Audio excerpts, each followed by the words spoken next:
بسم الله الرحمن الرحيم. قل هو الله أحد الله الصمد لم يلد ولم يولد ولم يكن له كفوا أحد. نور ایمان آفرید در شبی تاریک بنگر ماه تابان آفرید با ملائک گفت آن دم آدمی را سجده کن توق لعنت در جهان از بهر شیطان آفرید آن خداونده که در دل نور ایمان آفرید در شبی تاریک بنگر ماه تابان آفرید آن خداونده که در دل نور ایمان ونستعينه ونستغفره ونؤمن به ونتوكل عليه ونعوذ بالله من شرور أنفسنا ومن سيئات أعمالنا من يهده الله فلا مضل له ومن يضلل فلا هادي له وأشهد أن لا إله إلا الله وأشهد أن محمدا عبده ورسوله اما بعد. برادرای محترم، السلام علیکم و رحمت الله و برکاته. در درس‌های قبلی ما و شما در توحید الوهیت، اول الوهیت دو بخش تقسیم کرده بودیم که یکی توحید عبادت بود و دیگه هم توحید تشریع یا شریعت که منظورش قوانین الهی بود. و در توحید عبادات باز تقسیم بندی شده بود که بعضی عبادت های چی بودن؟ قلبی بودن که ما و شما اما عبادت ها را مفصلا تشریح کردیم که حتی تا توسل و استمداد و محبت و خوف ایگه پارا کلش تشریح کردیم ان شاء الله تعالی. برادرای محترمی که تشریف داشتن در درس‌ها، امروز نوبت میرسه به عبادت‌های بدنی و مالی. در جمله عبادت‌های بدنی و مالی عبادت‌های هستند که اگرچه عبادت‌ها را تو تقسیم بندی کردن به بدنی و مالی و قلبی، لکن اصلا هم عبادت‌ها که است بر کل ما شما معلوم است که در عبادت‌ها قلب هم شامل است، ایمان هم شامل است، بعضی عبادت هاست که اعضای بدن هم شامل است. به هر صورت خوبی به خاطر آسانسازی از این تقسیم بندی ها شده و ما و شما میفهمیم که عبادت هایی که مخصوص بدن است، مثلا سجده هست، رکوع هست، نماز است، دیگه قیام است، این عبادت هاست که میشه سر از یا کمی توقف بکنیم و نظر علما و مفسرین کرام درباره از اینا گفته شود تا که انسان مسلمان وقتی که یک عبادت انجام میده او عبادت خدا به اساس فهم درست انجام بده. یعنی عنوان درس ما و شما توحید در سجده هست. درس امروز ما و شما درباره چی هست؟ توحید در سجده. خب این خود سجده یا در عربی سجود میگن یا سجده میگن، این در لغت به معنای خضوع، ذلت نمودن خود یا میل نمودن یا گذاشتن پیشانی در زمین، این کل از اینا را چی میگن؟ معناهای سجده هست. و در موسوعه فقهی کویتی کسی که درباره سجده تحقیق کرده او چی میگن؟ میگه و کل من تذلل و خضع فقط سجد. میگه هر کسی که خود بسیار خضوع کرد و خود ذلیل ساخت، ای در حقیقت به جانب مقابل چی کرده؟ سجده کرده هست. یعنی اینمی خود ذلیل ساختن در مقابل یک کسی و بسیار خضوع کردن در مقابل یک کسی، خود به شکل عبادت گرفتن، این معنای سجده را میده. و یقال عرب ها در قدیم چی میگفتن؟ میگفتن سجد البعیر، میگفتن که شطور میگه سجده کرد. اذا خفض رأسه لیرکب، میگه وقتی که شطور سر خود پایین میکرد، خم میکرد شترها چیز داشتن که وقتی که صاحبش میخواد سر شتر سوار شوه و شتر سر خود خم میکرد تا سوار شوه، باز عربا چی میگه؟ چی جمله رو استعمال میکردن؟ میفتن سجد البعیر. اون امو شتر تو چی کرد؟ سجده کرد. این حال تو میتونی بالای از شترت سوار شوی. و سجدت النخلة اذا مالت من کثرت حملها. همچنان عرب ها کلمه سجده را برای درخت خرما استعمال میکردن. وقتی که خرما امی شاخش بسیار میوهش زیاد میشد، نهت شاخ پر میوه سر بر زمین. اما در فارسی ما شما میگیم، شاعر میگه که تواضع کند هوشمند گزین، نهت شاخ پر میوه سر بر زمین. این حال وقتی که امی خرما یکی زیاد میوه دار میشد، سر خود پایین میکرد در زمین، باز میفتن که سجدت النخله اذا مالت من کثرت. و سجد الرجل اذا تأتأ رأسه وانحنى. و کسی میدونه که بسیار سر خدا به جان مقابل پایین کرده دیگه ایره هم بر چی میگفتن که این چی هست؟ سجده کرد. و از همین کلمه گرفته شده سجده در نماز، که سجده در نماز چی میگن؟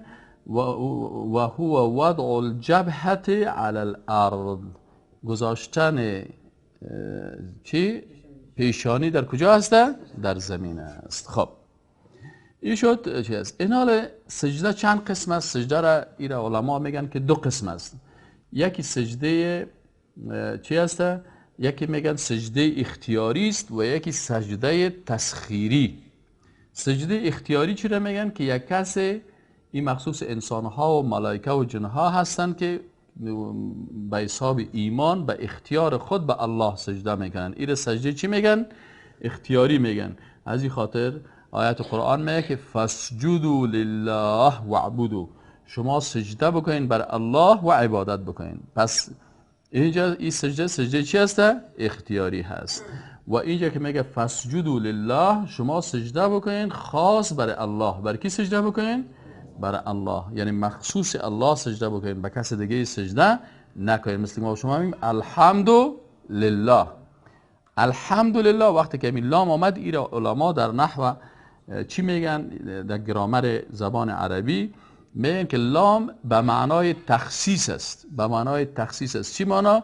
وقتی که میگه که الحمد لله، یعنی حمد خاص برای کی است؟ برای الله است. از این خاطر اکثر نادخوانا کس یا در شرک مبتلا میشه. اکثر نادخوانا به چی مبتلا میشن؟ به شرک مبتلا میشن. چرا؟ وقتی که امین نعت میگی در حقیقت به حمد مبدل میشه. نعت زیاد به چی مبدل میشه؟ به حمد. در زمان رسول الله صلی الله علیه و آله نادخوانی نبود. در زمان رسول الله صلی الله علیه و آله نادخوانی نبود که یک نفر دست خود در گوش خود مانده باشه و شعر بخوانه و نادخوانی بکنه.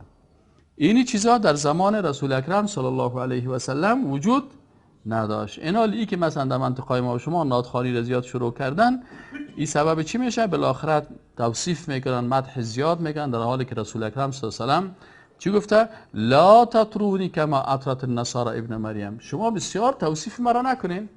اینمی نعت چی هست؟ زیاد وصف کردن کی است؟ رسول الله صلی الله علیه و در حالی که رسول الله منع کردن.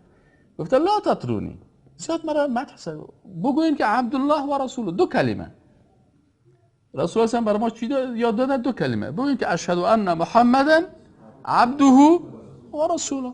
بهترین رتبه، بهترین از اون که رتبه بلند رسول الله نداره. از مقام پیغمبری که برای انسان‌ها دیگه مقام بلند نیست. این نادخوان وقتی که میخیزه ایده زیاد میگه بالاخره رسول الله صلی الله علیه و از مقام بندگی میکشه، صفات خالق برش میده و این درست نیست. از این خاطر اکثرا الشعراء یتبعهم الغاوون. شعرا را ببینید که اکثرا پیروایشان مردمای سرکش هستند. الم تر انهم فی کل واد یهیمون و انهم یقولون ما لا یفعلون. تنها استثناء بر شعرای مؤمن آمده که و احکام دین میفهمند.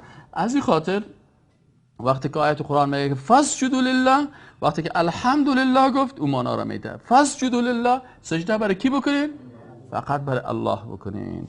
پس اینال این سجده اختیاری که است، اینمی سجده است که انسان به اختیار خود در مقابل خالق خود میکنه. پس انسان مسلمان نباید رکوع و سجده را به غیر الله انجام بده. چرا گفته فاسجدوا لله؟ سجده برای کی بکنین؟ به الله. ما نه به پیغمبر سجده میکنیم، نه به قبر پیغمبر سجده میکنیم و نه در پیشروی پیغمبر سر خود در زمین. این باز ما و شما را میبینیم که پسان کل از اینا تشریح میشه. قسم دوم سجده تسخیری هست.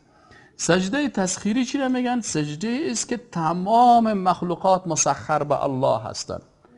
حیوانات، نباتات، جامدات، مایات، کلی از اینا. از این خاطر در آیت قرآن چی میگن؟ ولله یسجد من فی السماوات والارض. میگه برای الله سجده میکنن هر آنچه که در آسمان ها و زمین هستند، سیارات، کهکشان ها، آنچه که در زمین است، آنچه که در کائنات در هر جای است، اینا به الله سجده میکنن. یعنی کلشان مسخر هستن به امر الله طوعا و کرها. اگر رضایت داشته باشه یا نداشته باشه یا تسلیم امر الله هستن. اینا کافر هم تسلیم امر الله هست. مجبور است اینمی شب را که الله شب ساخته تسلیم باشه به امرش. اونمو روزی را که الله برش روز ساخته تسلیم است. اونمو طوفانی که میشه کافر هم تسلیم است، مسلمان هم کلشان. خب آل برادرای محترم، در مسئله سجده بسیاری وقتا کسایی که تحقیق درست درباره عقیده نکردن و درس عقیده درست نخواندن و آیات قرآن که درباره سجده هست ایره جمع آوری نکردن و بسیاری وقتا مثلا بعضی آیات که آمدن ایره مفسرین کرام چه قسم تفسیر کردن، اول خود رسول الله چه قسم تفسیر کرده، باز صحابه کرام چه قسم فهمیدن، باز علما و مفسرین اسلام چه قسم فهمیدن، در تحقیق نکردن. بعضی اوقات که برشان بگویی که والله صاحب سجده کردن برای مخلوق اجازه نیست، باز اونا استدلال میکنن بعضی دلایلی که او دلایلش ما میفهمیم که دلیلش غلط است، این بیچاره نمیفهمه. ولی چون این درس عقیده اشتراک نکرده نمیفهمه و نمیخواد که بفهمه. مثلا یک سوال میشه که مثلا در قرآن عظیم الشان و سر از این مفسرین کلام 14 قرن قبل سر از این بحث کردن، تحقیق کردن، تشریح کردن، توضیح کردن. ما نیاز نداریم که بیایم از جدید تشریح و توضیح کنیم، اما توضیح و تشریح و فهم از اونا را باید بفهمیم و مطابق از او عمل بکنیم. یک کس سوال میکنه میگه خب وقتی که شما میگین سجده کردن به مخلوق چطور است؟ در دین مقدس اسلام سجده کردن به مخلوق مطلقاً چی است؟ حرام است. متوجه هستین؟ و اگر ایش وقتی که سجده به مخلوق میشه ایش شرک است، شریک کردن اینمی مخلوق در عبادت خالق است. چرا؟ به خاطر قاعده هست که سجده چی است؟ عبادت است. و در عبادت ما و شما در هر رکعت نماز خود چی میگیم؟ ایاک نعبد. پروردگارا خاص رو چی میکنیم؟ عبادت میکنیم. پس وقتی گفتیم ایاک نعبد معنیش که ایاک نسجد و ایاک نرکع و ایاک بر تو عبادت میکنیم، بر تو رکوع میکنیم، بر تو سجده میکنیم و ایاک نصلی و خاص بر تو نماز میخوایم کلش. حال خیلی سوال پیدا میشه که شما ایره گفتین که سجده کردن مطلقاً حرام است و شرک است. بله. خب خیلی که مثلا ملائکه بر آدم علیه السلام سجده کردن، این سوال میعنی؟ و یا مثلا برادرای یعقوب، برادرای یوسف علیه السلام بر یوسف علیه السلام سجده کردن، بگه خیلی چطور میشه؟ این بسیار جوابش علما تشریح کردن و علما میگن که در امتهای قبلی فکرتان باشه یک قاعده اساسی است که شریعت هر پیغمبر فرق میکرد، یعنی اما احکام دین فرق میکرد. پس میگن که اینجا در سابق دو قسم سجده بود در امتهای قبلی. در امتهای قبلی تا زمان رسول الله صلی الله علیه و سلم میگه دو قسم سجده بود. یکی سجده عبادت بود، یکی سجده تحیت بود. فهمیدین یعنی؟ سجده عبادت او سجده بود که خاص برای الله انجام داده میشد و سجده تحیت سجده بود که بر یک کسی بسیار احترام و سلام علیکی کردن بر از این سجده میکردن برای بزرگای خود. این سجده احترام بود در امتهای قبلی. امت رسول الله صلی الله علیه و سلم عزت داده شدن و یکی از عزت‌هایی که امت رسول الله صلی الله علیه و سلم داره که سجده تحیت در این امت منسوخ شده. چی است؟ منسوخ شده، از بین رفته. سجده تحیت در امت رسول الله صلی الله علیه و سلم نیست. خیلی تحیت ما چی هست؟ تحیت ما و شما تحیه اهل جنت است. تحیه اهل جنت چی است؟ السلام علیکم و رحمت الله. فهمیدین یعنی؟ پس یکی سجده عبادت بود و یکی سجده چی بود؟ تحیت بود. یک کسی را مثلا وقتی که حالا مثلا تحیت کافرها چی است؟ گود مورنینگ، صبح بخیر، گود ایونینگ، شام بخیر، گود نایت. اینه بعضی مسلمانایی که متاثر با کافرها شدن باز چی میکنن؟ و میره ترجمه کردن وقتی کتو سلام علیکی میکنه باز بگه که السلام علیکم چی میگن؟ صبح بخیر، شام بخیر، عصر بخیر. این هم گپای کافرها رو چی میکنن؟ تکرار میکنن. پس هر کس از خود اموا گریتینگ میگن. گریتینگ یا تحیت یا احوال پرسی از هر کس فرق میکنه. احوال پرسی امتهای قبلی چی بود؟ سجده کردن برای یک شخص بود. اهمیت فعلا هم در چین و اینجا هست. قلوب خدا میپرتن سجده میکنن. در کشورهای دیگه ای چیز هست. در امت رسول الله صلی الله علیه و سلم سجده تحیت وجود ندارد، منسوخ شده. چی شده؟ منسوخ شده، یعنی از بین رفته دیگه نیست. خب تحیه ما چی است؟ السلام علیکم و رحمت الله. خب تحیه غیر مسلمان ها چی است؟ اینمی چی در عصر جاهلیت هم بود. خوب یک اصطلاح داشتن که چطورکایی صباحاً میگفتن و مساحاً میگفتن. اینی چیزا از اونها هم بود. لکن از مسلمان ها السلام علیکم و رحمت الله است که اهل جنت است. خب این حال علما درباره اینمی سجده ها چی میگن؟ مثلا من براتون خلاصه‌اش گفتم، دلایلش هم میگم. خب در تفسیر البحر المحیط ابو حیان اندلسی یکی از علمای بزرگ هستن، یک تفسیری بسیار بزرگ است به نام البحر المحیط. من صوبکی سرازی تحقیق میکردم. او علامه چی نوشته میکنه؟ میگه و یجوز ان یکون السجود فی ذلک الوقت للبشر غیر محرم. امی آیت شریف تشریح میکنه، میگه وقتی که گفت تو قلنا للملائکه اسجدوا لآدم فسجدوا الا ابلیس، میگه اینجا سجده در این وقت برای بشر یا مثلا که برادرای یعقوب یوسف که کردن، میگه او حرام نبود. و قد نقل ان السجود كان في شریعت من قبلنا هو التحیه. میگن که سجده در شریعت های قبلی به چی بودن؟ برای تحیت بودن. فهمیدین مقصدش؟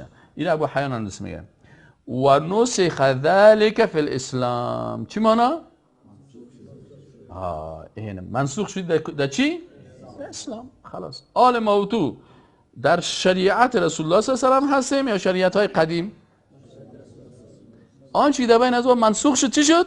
منسوخ است. خلاص. خب و کان السجود لغیر الله جائزا الی زمن یعقوب ثم نسخ. بعض از علما میگن که امید تا زمان یعقوب علیه السلام بود، بعد پس آن منسوخ شد. و قال اکثرون لم ينسخ الى عصر رسول الله. میگه تا عصر رسول الله منسوخ نشده بود، قبلا بود و بعد در عصر رسول الله صلی الله علیه و چی شده؟ از این خاطر میگه و روی انه صلی الله علیه و سلم قال فی حدیث عرض علیه الصحابه ان یسجدوا له. میگه در حدیثی که صحابه وقتی که دیدن دیگر مثلا بعضی در فارس دیدن، بعضی دیگر دیدن، در بعضی احادیث آمده که بعضی از حیوانات دیدن که بر رسول الله صلی الله علیه و سلم سجده کرد. بعضی ها دیدن که مثلا در فارس آمدن دیدن که یا بر کلانهای خود سجده میکنن و رسول الله صلی الله علیه و سلم گفتن که آیا اجازه میدی که ما بر تو سجده کنیم؟ و دیگر آخه میکنن. باز رسول الله صلی الله علیه و سلم چی گفت؟ که لا ينبغي لاحد ان يسجد لاحد الا لله رب العالمین. برای هیچ کس مناسب نیست که برای کسی دیگه مخلوق دیگه سجده بکنه، فقط برای کی؟ لله رب العالمین.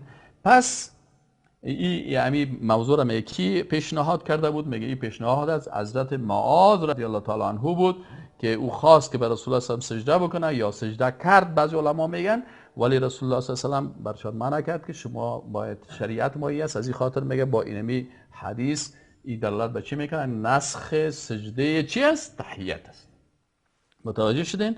در جلد اول صفحه 109 تفسیر ابو حیان اندلسی. صاحب تفسیر منار یکی از تفاسیر بسیار معتبر است و این بسیار عالم بزرگ است. این در و اذ قلنا للملائکه اسجدوا لآدم میگه که و هو سجود لا نعرف صفته. میگه این سجده است که ما کیفیت زیر نمیفهمیم که ملائکه چه قسم با آدم علیه السلام سجده کردن. آیا منظور از سجده کردن فقط اما یک سرشور دادن بود یا یک احترام بود یا چی بود؟ میگه ما کیفیتش نمیفهمیم. ولکن اصول الدین تعلمنا، میگه لکن اصول دین که عقیده هست بر ما درس میده که انه لیس سجود عباده، این سجده عبادت نبود. اذ لا یعبد الا الله، چرا که عبادت نمیشه بغیر از کی؟ بغیر از الله. و كان عند بعض القدماء من تحیت الناس للملوک والعظماء و منه سجود یعقوب و اولاده لیوسف علیه السلام، میگه این در قدیم بود. خب پس هم میگه که سجده از اون سجده چی بود؟ تحیه بود، اونمون سجده ای که بالاخره در امت رسول الله صلی الله علیه و سلم چی شده؟ منسوخ شده. موسوعه فقهی کویتی یک عنوانی دارد، تحت عنوان یک موسوعه بسیار بزرگ است، نظر تمام فقهای اسلام جمع کرده و سر مسائل فقهی بحث میکنه. اون یک عنوان داشت مشخصا السجود لغیر الله. باز چی میگه این صاحب موسوعه فقهی کویتی؟ میگه اجمع الفقها، میگه تمام فقهای اسلام اجماع کردن ان السجود للصنم او للشمس او نحوهما من المخلوقات کفر یخرج الساجد به عن المله اذا كان عاقلا بالغا مختارا سواء كان عامدا او هازلا. چقدر خطرناک است، سبحان الله. این جمله رو بسیار دقیق باید بفهمین، بسیار خطرناک است. چی میگن؟ صاحب موسوعه فقهی کویتی چی میگه؟ میگه السجود لغیر الله، این عنوان شد. میگه اجمع الفقها، تمام فقها اجماع کردن که سجده کردن برای بت، للصنم، صنم بت میگه، او للشمس یا برای آفتاب، او نحوهما یا به مثل از این که مثلا قبر باشه یا مثلا سنگ باشه یا به کدام حیوان باشه یا به کدام درخت باشه یا به کدام انسان باشه یا به کدام عالم باشه یا به کدام بزرگوار باشه، برای هر کسی که باشه. گفته چی است؟ من المخلوقات، هر چیزی که از مخلوقات باشه که برای او سجده کسی میکنه کفرون، چی است؟ کفر است. یخرج الساجد به عن المله، کسی که سجده کننده هست ای از ملت اسلام چی میشه؟ خارج میشه. متوجه شدین؟ به شرطی که، لکن علما گپ خود قسمی نمیزنن، میگه به شرطی که اینمی کسی که سجده میکنه عاقل و بالغ و مختار باشه. اگه یک دیوانه ای کار کرد سر از اوی حکم نمیکنه، دیوانه است، مکلفیت نداره. یا یک طفل خرد است نمیفهمه، اوی کار میکنه. اما اگر عاقل بود و بالغ هم بود و سوم میگه اگر یک نفر به زور سر شکست بردش و از کلا و دست و پاش گرفتن، کلیش مثلا در گیر یک کس آمد برد در زیر پای بگوان به زور کلیش را چی کن؟ سجده من. این بازی اختیار نداره. از این خاطر میگه اگر عاقل بود و بالغ بود و به اختیار خود این کار کرد، سجده به غیر الله کرد، چی میشه؟ این کافر میشه و از ملت اسلام چی میشه؟ خارج میشه. سواء، این فکرتان باشه در بعضی فیلم ها و در بعضی سریال ها بعضی کسا اینی کارا میکنن به نام هنر و به نام فلانی. ایره هم باید بفهمن کسی که عالم چی میگه؟ میگه سواء کان عامدا او هازلا، میگه خواه اینمی سجده را قصدن بکنه یا به حساب مسخرگی و رشخندی. مثلا دو نفر میگه تو بیا بریم در امثال داریم ببین بت ما و شما اون دو آوار یک سجده کنیم، اینمی کافر میشه ولو که چی باشه؟ به مسخرگی و به ساتری و غیر جدی باشه. توجه شد؟ در هر چیز رشخندی کردن، در مسئله عقیده اسلام هم رشخندی کردن، ها؟ در اینجا رشخندی نمیشه. خب کما خب این شد. در یک جمله دیگر هم میگه کما اجمع و ان السجود لغیر صنم او نحوه كاحد الجبابره او الملوك او ای مخلوق آخر هو من المحرمات و کبیره من الكبائر.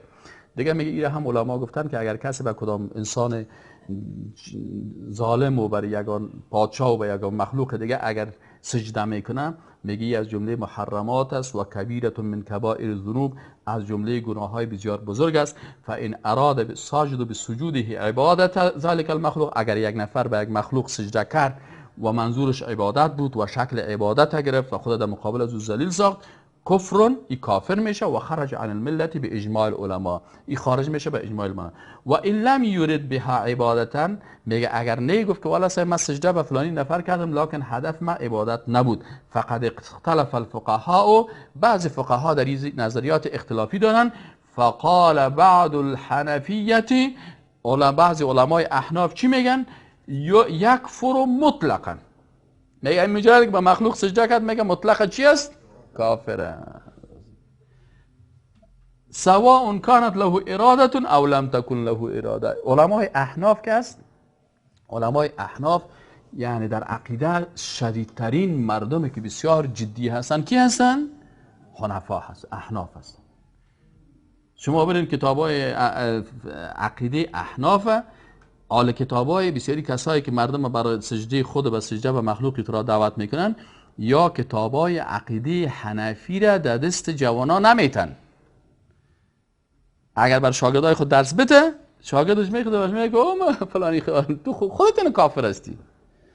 از این خاطر یا کتابای اصلی عقیده احناف به دست جوانا نمیتن. مثلا کتابای معتبری که در فقه احناف است، یکی شرح عقیده طحاوی است. چی است؟ شرح عقیده طحاوی.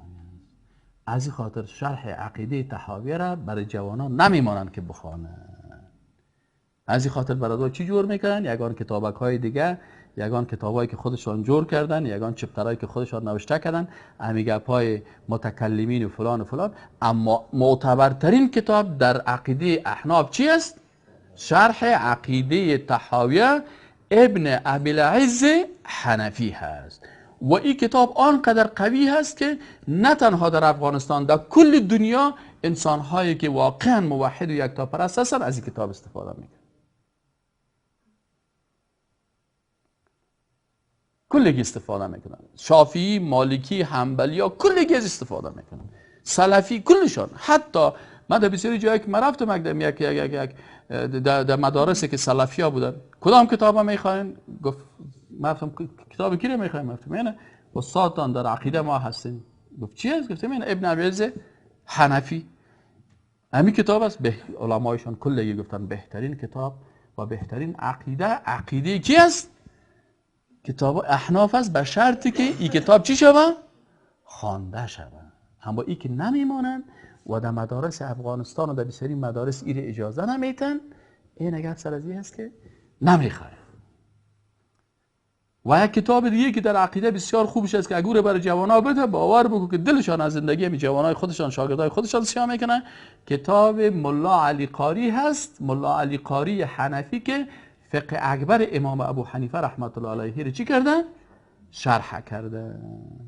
دو حتی میگه که اگر در روز نوروز اگر یک نفر یک دانه تخمه به یک مجوسی میده، چون او عید مجوسی ها بود، میگه اینمی که او برش میده، میگه مجوس جان این تخمه معنای چی میشه؟ میگه این نفر کافر میشه. چرا؟ به خاطری که بر از اون میگه که تو که آتش پرستش میکنی بسیار خوب کار میکنی، این تخم هم بخور که خوب قوی شوی، خوب بر آتش چی کو سجده کنی.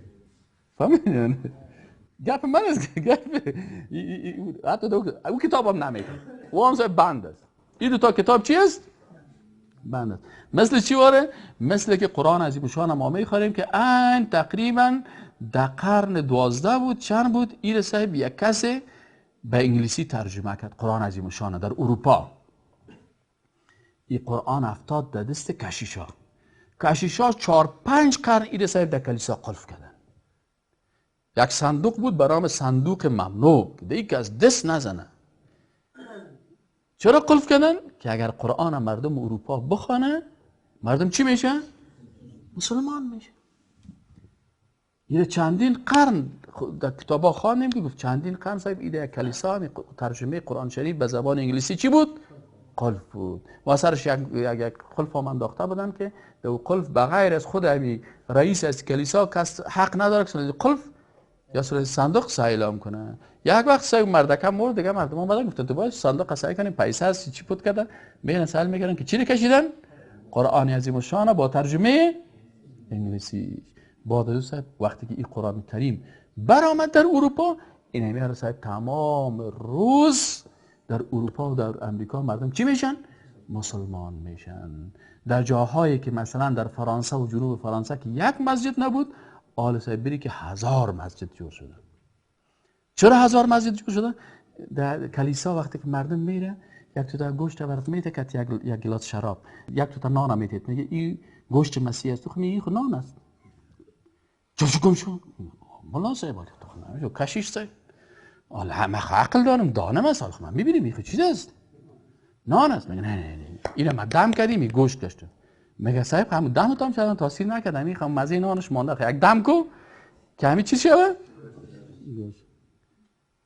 بعد از میگه تو کافر شدی. برای باز یک گلاس دیگه میگه واین است. واین یک قسم شراب است. باز میگه این چیز؟ میگه این خون مسیح است. بابا خون دیگه قسم مزه داره، ما رو لوده فکر نکن. باز وا برشان تو تعلیم میده کسایی که در کلیسا میایه، خوب فکرتان باشه، کسایی که در کلیسا میایه اینجا باید عقل خدا چی کنه؟ او سپرده. این قانونشان است. فقط حس و عقلت دادان دروازه بان، باز بیاد در کلیسا، بازی این نان بخور. این که این قصه را برای من یک کسی که خودش نصرانی بود و توبه کرده بود، این قصه را خودش کرد. باز گفت بعد از اینکه گفت کرد، گفت من برش گفتم که خوب برادر، باز این نان که تو مثلث واری یا این قسمی قطع میکنن، بازی رو برات میده، میگه اشکویر نجوی. میگه پسانش کردم چرا نجوم؟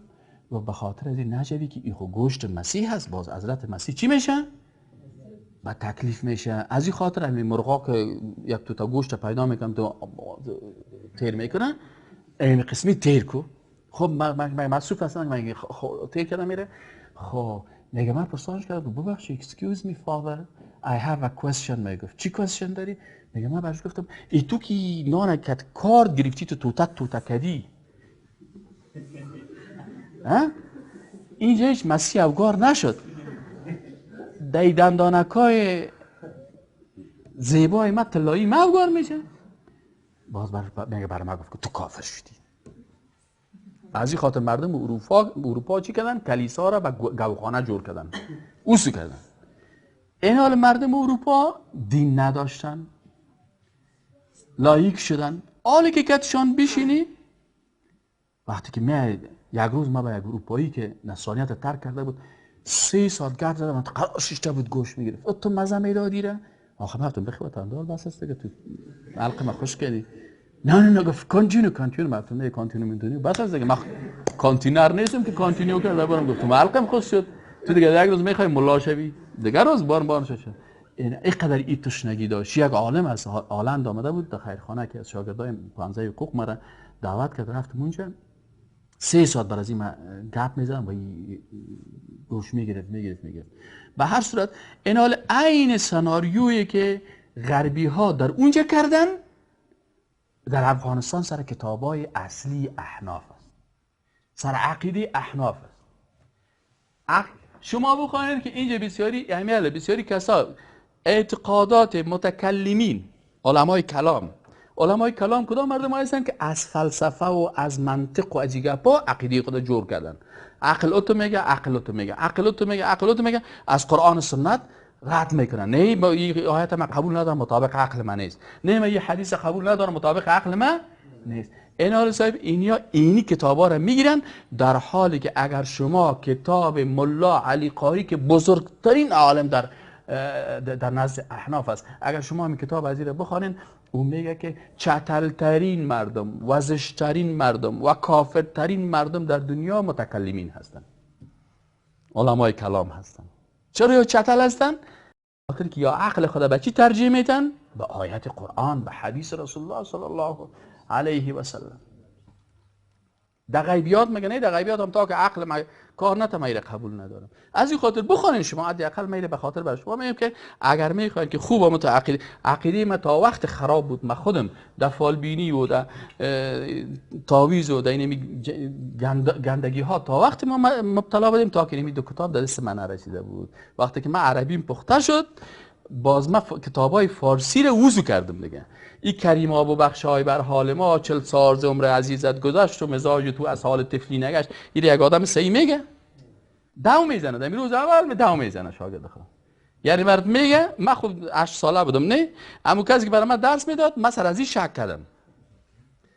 حالا کتاب خود برای من نمیگه، من خود 7 سال ز عمر عزیزم گذشته بود. او کسی برای من درس میداد و 40 ساله بود. کتابی که خودش درس میده چی میگه؟ 40 سال ز عمر عزیزت گذشت، مزاج تو از حال طفلی نگشت. همه با هوا و هوس پرداختی، دم با نصیحت نپرداختی. ما فهمیدیم که والا می کسی که من کتاب درس میده این 40 سالی کتاب خوانده هنوزم مثل اشتک واره لوده است. خودش برام تشریح میکنه. من از این خودترکی جنجال داشتم. من عادتا تا که به یک قرائت حاصل نشم او رو قبول نمیکنم. همهش جنجال بود. همهش که تعویض میدادیم پدر کلام فامیلای ما کس نباشه خفه نشه. میگفتن که چی هست؟ نفر میمدنه گوشت گاو نخو دوای خواه با نخوری لنگ کرا با نسی. باز نه مالا عالمی لنگ یعنی کسی که خانش طفل شده این هر مردار است. تعویض خرابی. ببینید تعویض چی است؟ آیت قرآن است. میگفتم آیت قرآن ات ضعیف است که با رفتن خانه چیز ای آیت خاصیت خود از دست میده. باز چپ میمانده. باز مرا میگفتن تو چندان عقیدت بساط میگفتم گوشت گاو نخوری. چرا گوشت گاو نخوره؟ ولی اونو خوری.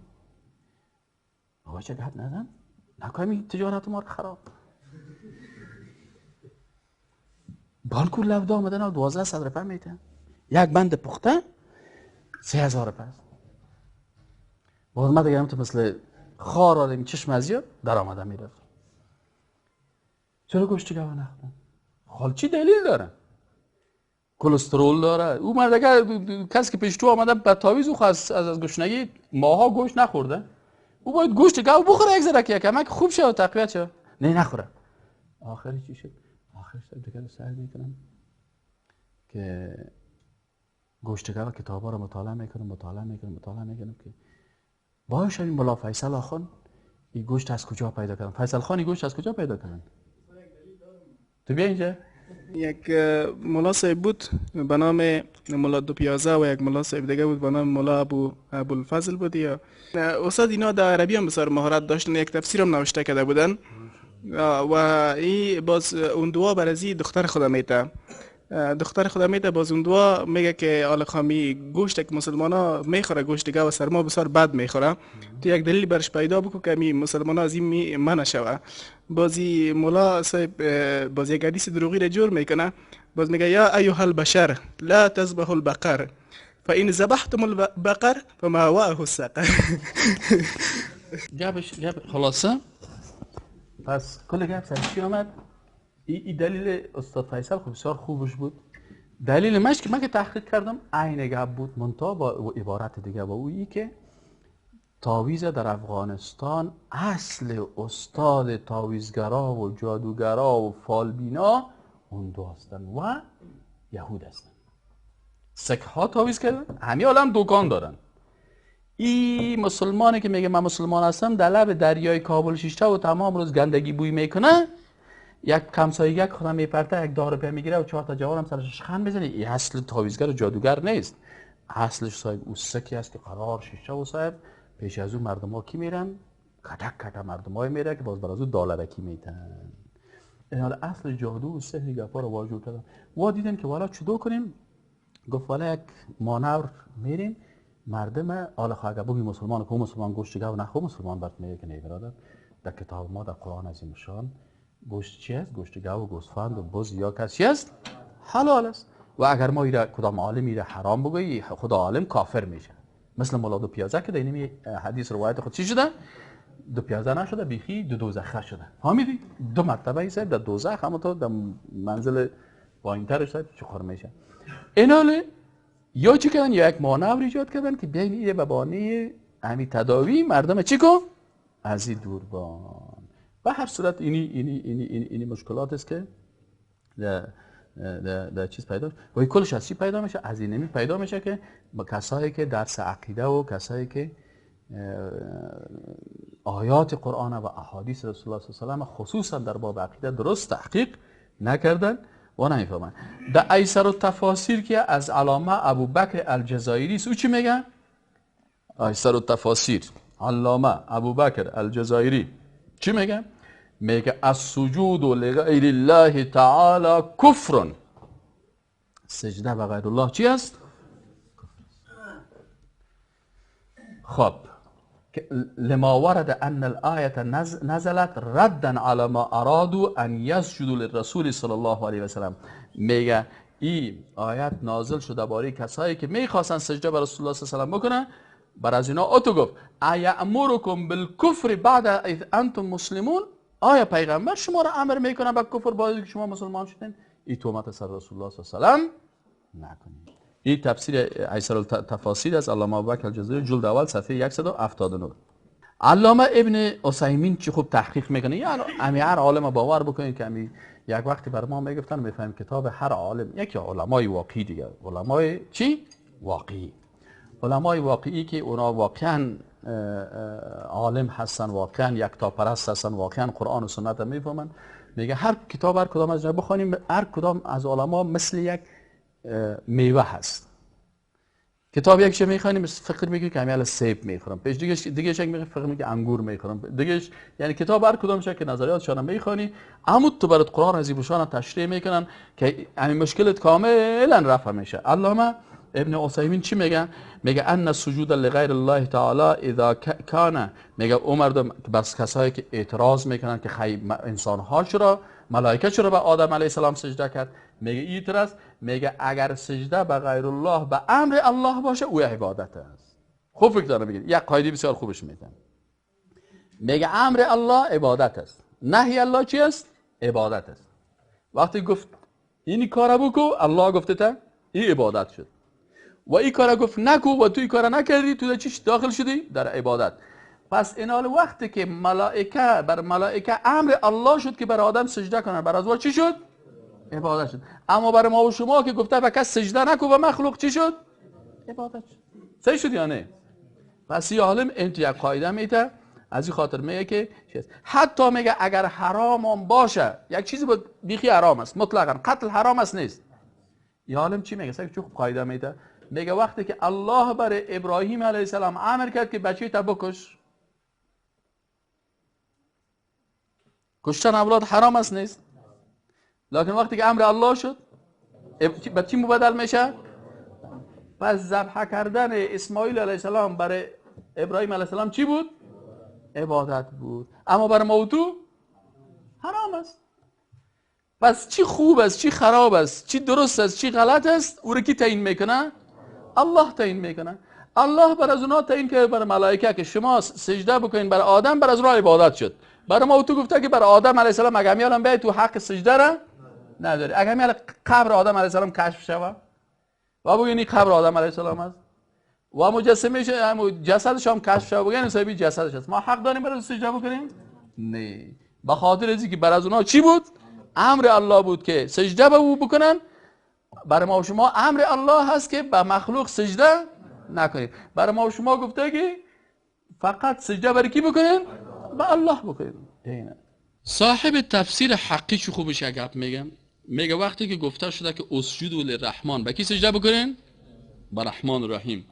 یدل علی ان لا سجدة لغیر الرحمن، دلالت میکنه که سجده به غیر الرحمن نه. چرا گفت اسجدوا لام داخل شد نشد للرحمن؟ برای کی؟ خب ولو كانت لامرت المرأة بسجدة زوجها، میگه اگر سجده اجازه می بود، مثل که رسول الله هم گفته که اگر سجده به مخلوق اجازه می بود، ما برای همسر میگفتم که برای شوهر خود چی کنه؟ سجده کنه. یعنی سجده احترام. متوجه هستین؟ سجده عبادت خود نبود. اما اگر در امت من سجده احترام می بود، متوجه هستین؟ ما برای از اون میگفتم. اما اینم رسول الله صلی الله علیه و بر زنها نگفت. قال شمس الائمه السرخسی، علامه سرخسی هم یکی از فقهای بزرگ احناف است. صحیح شد نه؟ یعنی من احناف شد اینجا زیاد میگم، به خاطر از این میگم که بسیاری کسایی که مردم در شرک و کفر مبتلا میکنه، باز یک صاحب ای استادا که درس میده یا حنفی نیستن ما که با سجده میکنم و ما که مشرک هستم، ما خوب چی هستم؟ حنفی است. مثل که یک کسی یک 6 دانه چپن کونه و چتل پوشیده رویشان قور زده، یا من سه مرا میگه که من حنفی هستم. من گفتم وطن دار حنف ابو حنیفه لالای طور بود، یا خنایش لوکس بود. ما یک وقت تکه فروشی داشتیم نداشتیم آجی بریالای؟ ها؟ اینا آجی بریالایشان هم تکه فروشی داشتن، ما هم تکه فروشی داشتیم. امام ابو حنیفه هم چی داشت؟ تکه فروشی. پس من حنفی هستم یا تو؟ مسلکش که مسلک میکیست، کالایش مثل ما رو پاک، تو را قور زده جنده. امام ابو حنیفه تو رو با خدا یک نفر که دکان تکه فروشی داشته باشه در اسقاط میشینه؟ تو بیا آجی بریالای گمش یک دقیقه بمیزی. امی اگر یک کسی تو را بگم که آجی صاحب ابی اسقاط گرفتن بسیار خوب است، مزه‌دار است، خوب پیسه هست، در دوری اسقاط میشینی که خدا به خاطر یک سدی زرید بسازی؟ ما پدرم فوت شد. پدرم که فوت شد خب به خاطر از اینکه اگر کسی که اسقاط نکنه باز میگه وهابی است. باز اونجا استادا یا خودتان میبودی ما میخواستیم که اسقاط نشه و کوتاه‌تر بگیم یک آجی که 100 دوره اسقاط قرآن شریف گشتانده و پیسایشم توزیع کرده. اما آجی صاحب گفتم که ایسا باید کار کو که قرآن شریف نگردان، هم پیسه رو تو چیز نکن نگردان. خب چند روپا بتی که خلاص شود. سکو چون که حق بود همی پذیرفت. همی آجی صاحب همون کار نکرد. قرآن شریف هم نگشتان و پیسه رو تو نکرد که دوره بته و باز ما جای نمازا را برده بودیم، قرآن شریف هم نبرده بودیم. جای نماز برده بودیم که حالا که اکثر مردم ما و شما عادت داره که وانه یک تاپه میزنه که تاپه خورد که حقم گفتی قبول نمیکنه به نام وهابی. باز همونجا که وقت دوره اسقاط شد نفر فضل خدا برابر نمیشد که دوره پوره شد. باز یک نفر میگه بیشینه که ثواب داره، بیشینه ثواب داره. من میگه تو هم بیشی که ثواب داره. من گفتم من از ثواب کرد. میگه استاد واقعا تو آدم ذلیل میشه، یعنی آبروی آدم میرزه دیگه. خب فرق گدایی و چی است دیگه؟ یعنی مثلا فرق نداره. یعنی برای خود شخصیتت مثلا اگر یک کسی فوت کرده باشه یک تجار و بوده این بین پاکت ها 1005 انداخته، ها بوده دوره بیشی بری 1000. چرا بسیار آبرو عزت آدم خراب بشه. خب تو سعی کن برای این کسایی که اسقاط میخورن، من بر از یک خطاب میکنم. خب برشان میگم علمای بزرگ نمیگیرن، همین کسایی که سرزمین بسیار احسان میکنن. آیا عزت حاجی بریالای زیاد است یا عزت رسول الله صلی الله علیه و سلم؟ رسول الله صلی الله علیه و سلم صحیح نه؟ امی عالم در چوکی کی شیشته؟ در مسند کی شیشته؟ کی را ذلیل میسازه؟ از این خاطر یک عالمه که میگه من در مسند رسول الله هستم، به خاطر عزت رسول الله باید در دوری اسقاط نشه. از گشنگی بمره، نشه. وقتی که امام ابو حنیفه رحمت الله علیه مثل حاجی بریالای وارد تجارت که بود، صحیح؟ آیا امام ابو حنیفه در دوری اسقاط میشه؟ والا معزتش تقاضای زیر نمیکرد. بس یعنی عمر رضی الله عنه والله عمر رضی الله عنه اگه می بود اگه کل تن خفاک نمیکرد دیگه میشه اسم عمر رضی الله عنه از ما و از امام ابو حنیفه کده و از حاجی بریالای کده. عمر رضی الله عنه ایمانش بسیار قوی تر بود. متوجه هستی؟ خب خیر، خب مقصد او تومت است ان شاء الله که همین کسایی که سر عمر رضی الله عنه تومت هم میکنن. در زمان عمر رضی الله عنه هیچ قرآن شریف دوره موره به خاطر از این نمیشد، به خاطر در زمان عمر رضی الله عنه در این تخت سنگا و در چوبای کته نوشته شده بود قرآن شریف. باز قرآن شریف که در کتاب وارد نوشته شد در عصر کی بود؟ عثمان رضی الله عنه. اصلا تو از خو که کار انگلیس تو کار کرده بود. انگلیس چندین سال سرچشمه‌اش است که انگلیس ها وقتی که هندوستان حکومت اسلامی رو در اونجا سقوط دادن، بازیدن که اینجا علما بسیار عزت دارن، علما بسیار عزت دارن و اینا گپ میزنن و این مردم کل برازیات تسلیم است. و علمای هندوستان وقتی که فتوا میدادن به ضد انگلیس، جهاد بسیار قوی در اونجا جریان داشت. باز بالاخره مشکل این شد که همی انگلیس ها واقع بسیار خطرناک مردم هستن. 6 تن تحقیق کردن و گفتن که چی کاری کنیم که این علما ذلیل شوند. باز این علما ماش از طرف دارالخلافه داشتن اونجا در هندوستان. خب همین حکومت مغولی ها بود، باز اونجا بر از اینا معاش بسیار بلند داده میشد. یا گفت یک کار بکنین که همین شهادتنامه مدارس و علما را، شهادتنامهش یا را کلش ناچل قرار بدین. امیال هم در این پاکستان و در هندوستان اینجا کس مدارس شهادتنامهش کسی مقرر شده نمیتونه. یا که این قسم شد، یا را گرفتن گفتن اینال خیا ماش چطور کنن. این صاحب گپ آمد برای چی؟ به چنده و کمک مردم هندوستان و مردم پاکستان تا اندازی مردم بودن که واقعا به علمای خود عزت داشتن، با وجود بازوا یک راه حل دیگه پیدا کردن. خودمون کلانا و ریش سفیدا پول جمع میکردن و از اشکال ایره در مدارس و ایگه تخصیص میدادن. باز مثلا آل در ترکیه وقتی که ما رفتیم در اونجا مثلا مردم امی پول جمع میکنن، میان به مون مرکز اسلامی به مؤسسه میدن. در این مؤسسه 10-20 نفر عالم که وظیفه دارن، بر از اونها با عزت معاش داده میشه. اما در افغانستان وقتی که گپ رسید، در افغانستان بر ملای مسجد گفتن که نه بیادر، ما معاش تا غرض نداریم، خودت برو خانه به خانه جمع کن. نوری ایمان آفرید در شبی تاریک بنگر، ماهی تابان آفرید با ملایی گفت آن دم، آدمی را سجده کن.